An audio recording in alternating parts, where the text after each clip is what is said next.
ओम नमः शिवाय। हर हर महादेव हर। श्रावण मास में एकादशी की परम पवित्र कथा आप लोग श्रवण करें। श्रावण मास में कामिका और पुत्रदा एकादशी होती है। कृष्ण पक्ष में जो एकादशी होती है उसको कामिका एकादशी कहते हैं, और जो शुक्ल पक्ष में एकादशी होती है उसको पुत्रदा एकादशी कहते हैं। आइए भगवान की कथा श्रवण करें। ओम नमः शिवाय, ओम नमः शिवाय। हर हर भोले नमः शिवाय, नमः शिवाय, ओम नमः शिवाय। हर हर भोले नमः शिवाय। श्री गणेशाय नमः।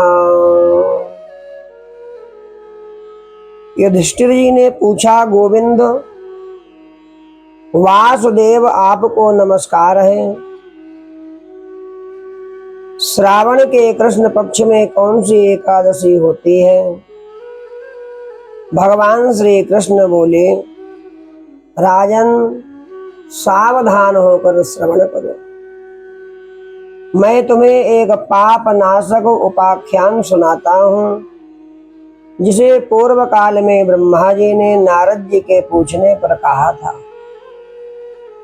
नारद जी ने प्रश्न किया, भगवान कमलासन, मैं आपसे यह सुनना चाहता हूँ कि श्रावण के कृष्ण पक्ष में जो एकादशी होती है उसका क्या नाम है?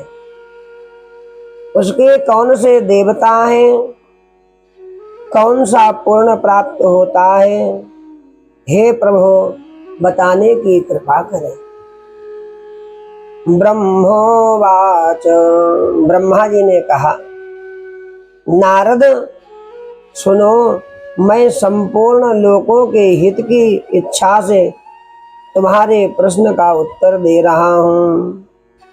श्रावण मास में जो कृष्ण पक्ष की एकादशी होती है उसका नाम कामिका है।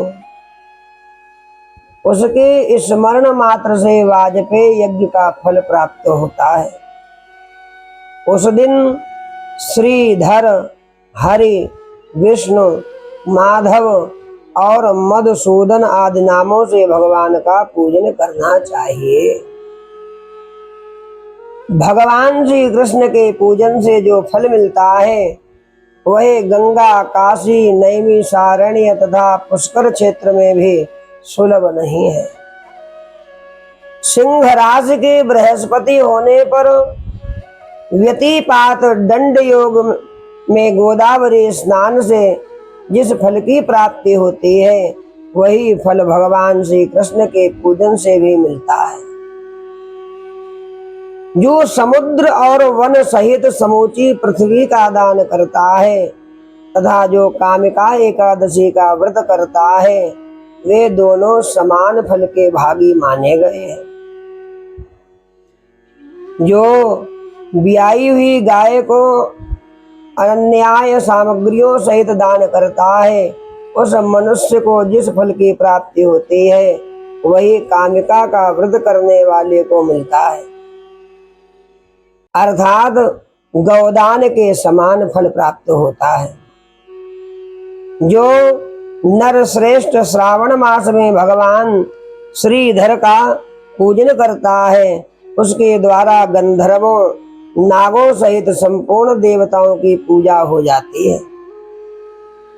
अतः पाप भीरु मनुष्यों को यथाशक्ति पूरा प्रयत्न करके कामिका के दिन श्री हरि का पूजन करना चाहिए। ओम नमो भगवते वासुदेवाय, ओम नमो भगवते वासुदेवाय। जो पाप रूपी पंख से भरे हुए संसार समुद्र में डूब रहे हैं, उनका उद्धार करने के लिए कामिका का व्रत सबसे उत्तम है। अध्यात्म विद्या परायण पुरुषों को जिस फल की प्राप्ति होती है, उससे भी बहुत अधिक फल कामिका व्रत का सेवन करने वालों को प्राप्त हो जाता है।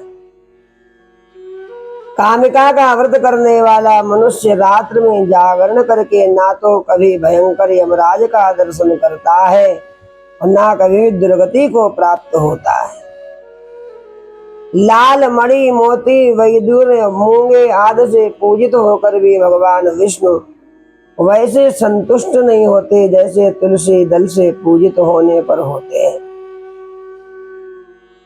जिसने तुलसी की मंजरियों से श्री केशव का पूजन कर लिया, उसके जन्म भर का पाप निश्चय ही नष्ट हो जाता है, भस्म हो जाता है।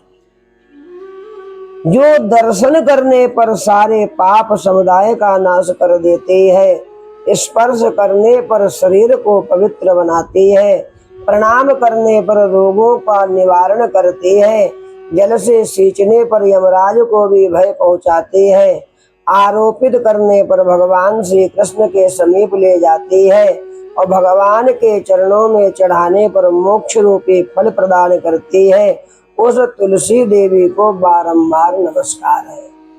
बोलिए तुलसी महारानी की जय। जो मनुष्य एकादशी को दिन रात दीप दान करता है, उसके पुण्य की संख्या चित्रगुप्त भी नहीं जानते। एकादशी के दिन भगवान श्री कृष्ण के सम्मुख जिसका दीपक जलता है, उसके पितर स्वर्ग लोक में स्थित होकर अमृत पान से तृप्त होते हैं। घी अथवा तिल के तेल से भगवान के सामने दीपक जलाकर मनुष्य देह त्याग के पश्चात करोड़ों दीपकों से पूजित हो स्वर्ग लोक में जाता है। भगवान श्री कृष्ण कहते हैं, युधिष्ठिर, यह तुम्हारे सामने मैंने कामिका एकादशी की महिमा बताई। कामिका सब पातकों को हरने वाली है। मानवों को इसका व्रत अवश्य करना चाहिए।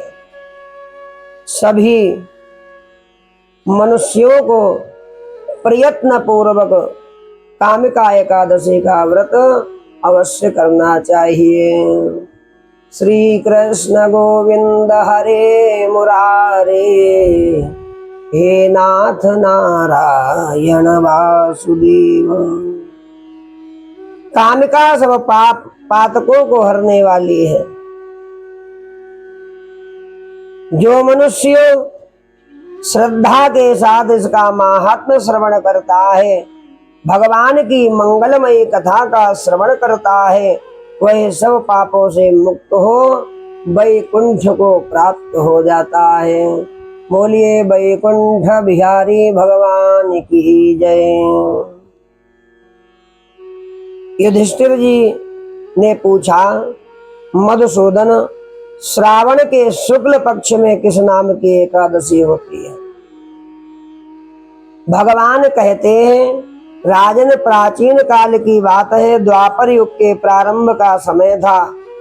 माहिष्मतीपुर में राजा महीजित अपने राज्य का पालन करते थे, किंतु उन्हें कोई पुत्र नहीं था, इसलिए वह राज्य उन्हें सुखदायक नहीं प्रतीत होता था।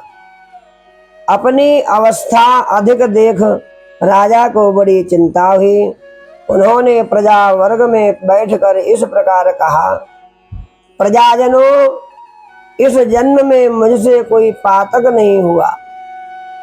मैंने अपने खजाने में अन्याय से कमाया हुआ धन नहीं जमा किया है। ब्राह्मणों देवताओं का धन भी मैंने कभी नहीं लिया। प्रजा का पुत्रवत पालन किया, धर्म से पृथ्वी पर अधिकार जमाया। दुष्टों को वे बंधु और पुत्रों के समान ही क्यों ना रहे हो दंड दिया है। शिष्ट पुरुषों का सदा सम्मान किया, किसी को द्वेष का पात्र नहीं समझा। फिर क्या कारण है जो मेरे घर में आज तक पुत्र उत्पन्न नहीं हुआ? आप लोग इसका विचार करें। राजा के ये वचन सुनकर प्रजा और पुरोहितों के साथ ब्राह्मणों ने उनके हित का विचार करके गहन वन में प्रवेश किया। राजा का कल्याण चाहने वाले वे सभी लोग इधर उधर घूमकर ऋषि सेवित आश्रमों की तलाश करने लगे। इतने ही में उन्हें मुनि श्रेष्ठ लोमस का दर्शन हुआ। लोमस जी धर्म के तत्वज्ञ, संपूर्ण शास्त्रों के विशिष्ट विद्वान, दीर्घायु और महात्मा हैं। उनका शरीर लोम से भरा हुआ है। वे ब्रह्मा जी के समान तेजस्वी हैं। एक एक कल्प बीतने पर उनके शरीर का एक एक लोम विशीर्ण होता है, टूट कर गिरता है।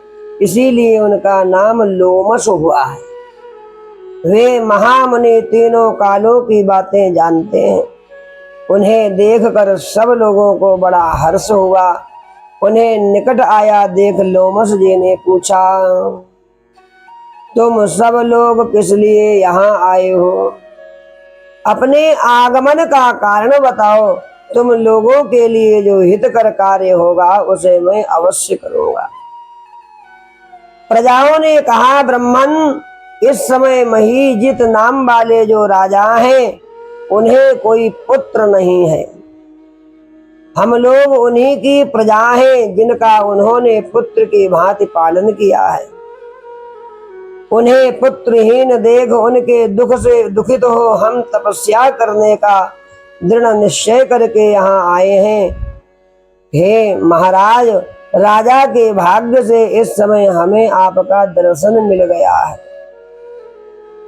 महापुरुषों के दर्शन से ही मनुष्यों के सब कार्य सिद्ध हो जाते हैं।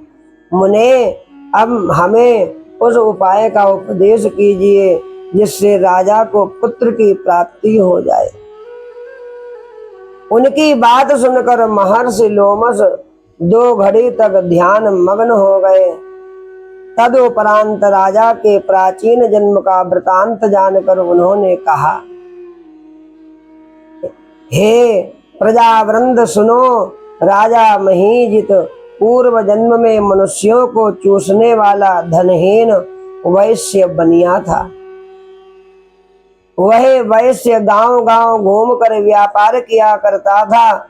एक दिन जेठ के शुक्ल पक्ष में 10वीं तिथि को जब दोपहर का सूर्य तप रहा था, वह गांव की सीमा में एक जलाशय पर पहुंचा। पानी से भरी हुई बावली देखकर वैश्य ने वहां जल पीने का विचार किया। इतने ही में वहां बछड़े के साथ एक गौ माता आई। वह प्यास से व्याकुल और ताप से पीड़ित थी, अतः बावली में जाकर जल पीने लगी। वैश्य ने पानी पीती हुई गाय को हाँक कर दूर हटा दिया और स्वयं पानी पिया। उसी पाप कर्म के कारण राजा इस समय पुत्रहीन हुए हैं। किसी जन्म की पूर्ण से इन्हें अकंटक राज्य की प्राप्ति हुई है। प्रजाओं ने कहा, हे मुने, पुराणों में सुना जाता है कि प्रायश्चित रूप पुण्य से पाप नष्ट होता है। अतः पुण्य का उपदेश कीजिए जिससे उस पाप का नाश हो जाए। लोमस जी बोले, प्रजाजनों, श्रावण मास के शुक्ल पक्ष में जो एकादशी होती है वह पुत्रदा के नाम से विख्यात है। वह मनोवांछित फल प्रदान करने वाली है, सभी प्रकार की मनोकामनाओं को पूर्ण करने वाली है। तुम लोग उसी का व्रत करो। यह सुनकर प्रजाओं ने मुनि को नमस्कार किया और नगर में आकर विधि पूर्वक पुत्रदा एकादशी के व्रत का अनुष्ठान किया। विशेष रूप से भगवान हरि का पूजन किया, तुलसी दल भगवान को अर्पण किया और उन्होंने विधि पूर्वक जागरण भी किया। रात्रि में जागरण की बड़ी महिमा है एकादशी के दिन, और जो जागरण करता है उसको अनंत फल की प्राप्ति होती है। और प्रजाजनों ने जो पूजन किया, जागरण किया, उसका जितना भी पूर्ण था वह अपने राजा को दे दिया।